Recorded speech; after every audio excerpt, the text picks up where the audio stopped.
Terima kasih pemirsa, Anda masih bersama kami. Di debat pertama, calon gubernur dan calon wakil gubernur DKI Jakarta tahun pemilihan 2024. Dan saat ini kita akan memasuki segmen keempat, segmen yang lebih seru, jauh lebih seru dibandingkan segmen-segmen sebelumnya.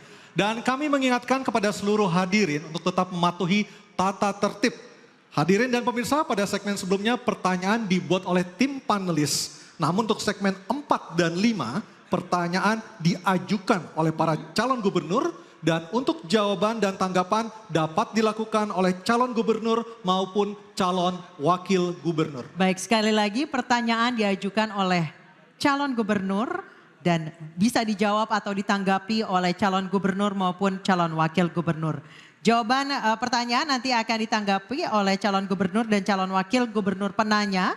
Selanjutnya akan direspon kembali oleh calon gubernur dan calon wakil gubernur yang menjawab. Mohon diingat para calon gubernur dan para calon wakil gubernur untuk melakukan tanya jawab sesuai dengan tema debat, yakni penguatan sumber daya manusia dan transformasi Jakarta menjadi kota global. Kesempatan pertama kami berikan kepada calon gubernur nomor urut 1 Bapak Ridwan Kamil untuk bertanya kepada pasangan calon nomor urut 2 Bapak Dharma Pongrekun dan Bapak Kun Wardana. Kami persilahkan untuk maju ke depan pasangan calon nomor urut 1 dan 2.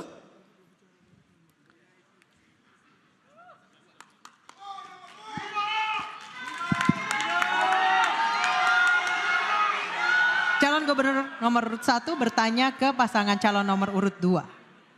Baik, waktunya untuk bertanya 1 menit, silakan Bapak. Ya, Pak Dharmakun, Pak Kun Wardana yang saya hormati, salah satu perlindungan terhadap SDM adalah tentu kesehatan. Kita pernah mengalami pandemi COVID yang sangat luar biasa. Saya andai waktu bisa diputar kembali, kira-kira gitu ya.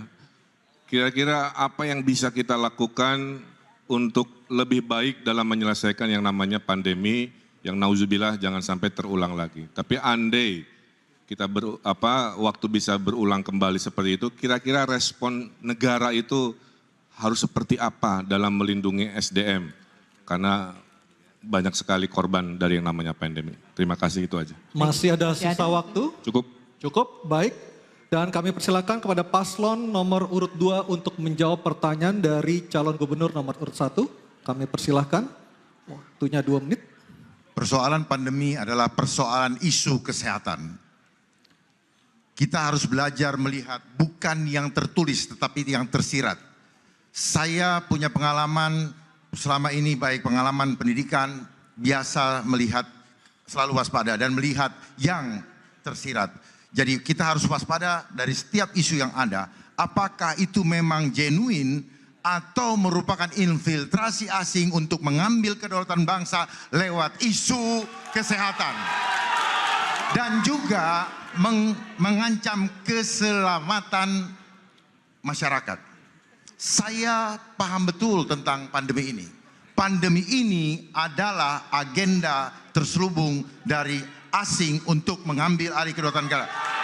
Sehingga terlihat sekali begitu rapuhnya bangsa ini sampai harus mengikuti, istilahnya saja ikut. Kenapa bukan Taufik? Kenapa ngikutin COVID?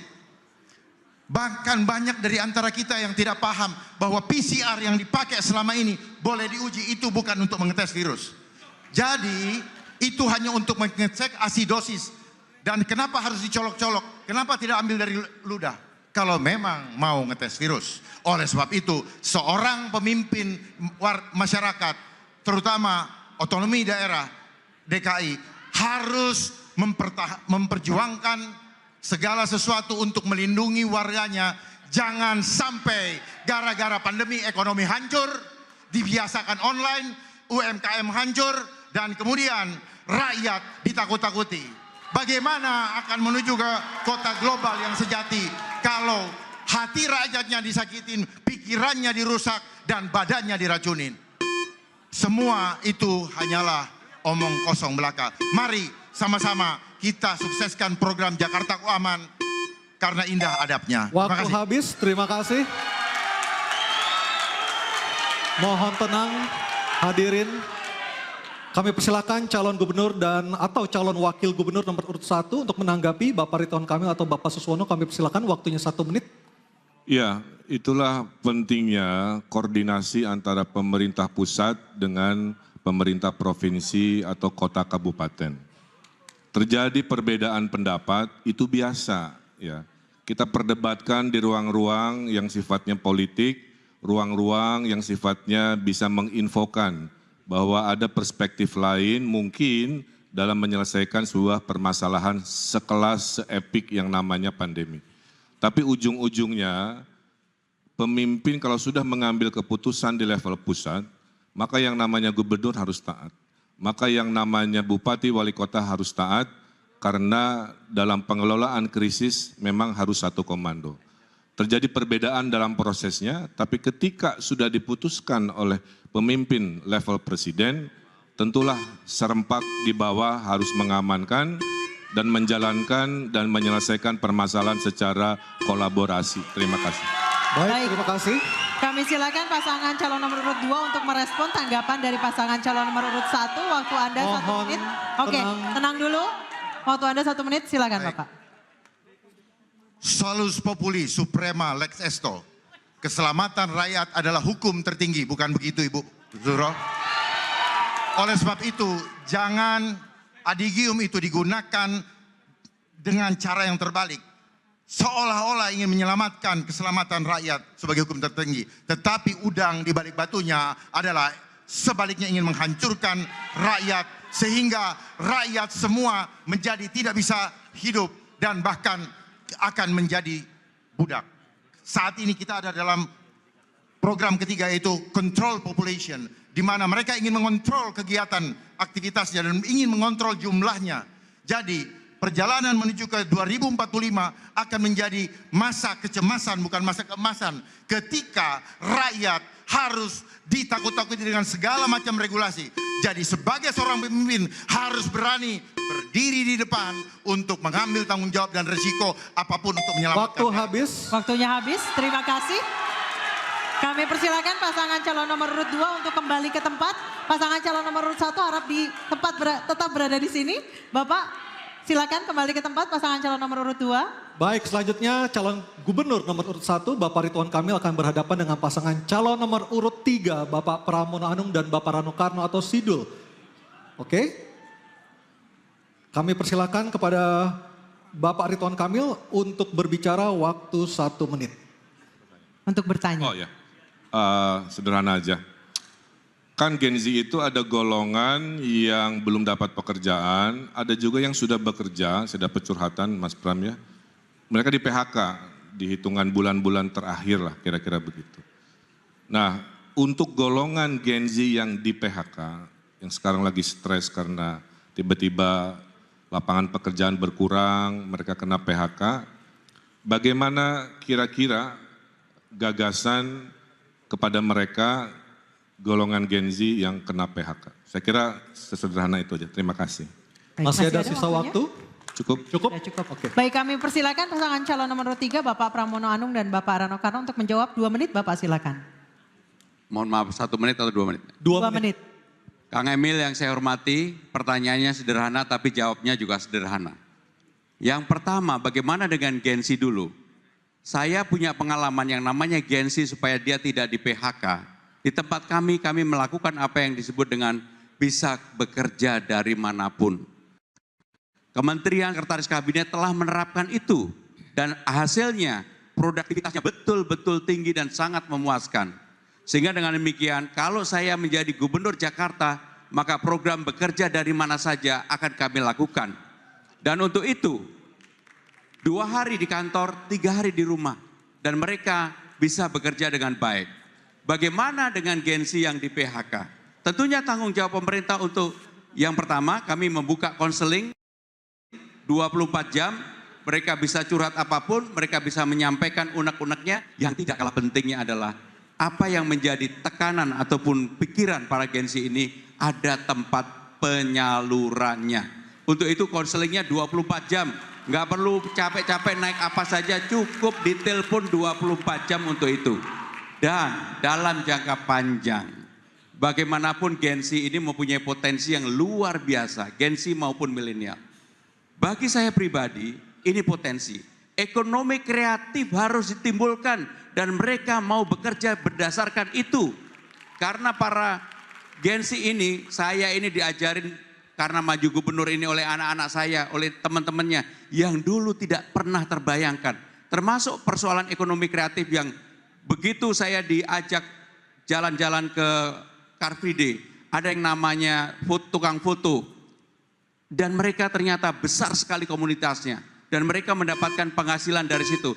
Itulah yang harus dilakukan oleh para Gen Z dan saya akan mendukung untuk itu. Terima kasih. Terima kasih. Selanjutnya kami berikan kesempatan untuk pasangan calon nomor urut 1 Bapak Ridwan Kamil dan Bapak Suswono menanggapi jawaban dari pasangan calon nomor urut 3. Waktu 1 menit, silakan Pak. Ya, jawabannya luar biasa. Kalau dari pasangan Ridho kami menambahi secara teknis, kalau mereka kena PHK, pasangan Ridho akan bikin program memberikan dana kekuatan sosial selama 3 bulan. Sebelum mereka bisa melamar kerja lagi. Nanti angkanya kita hitung sesuai kebutuhan APBD. Ya. Itulah negara hadir kepada adik-adik Gen Z di rumah jika Anda kena PHK. Kedua, setuju work from anywhere. Bedanya insya Allah pasangan Ridho akan memperbanyak coworking yang sewanya gratis buat Gen Z di Jakarta. Termasuk minum kopinya, karena Gen Z ini konsumsi kopinya besar sekali dan mahal. Nanti kita kasih gratis kopinya.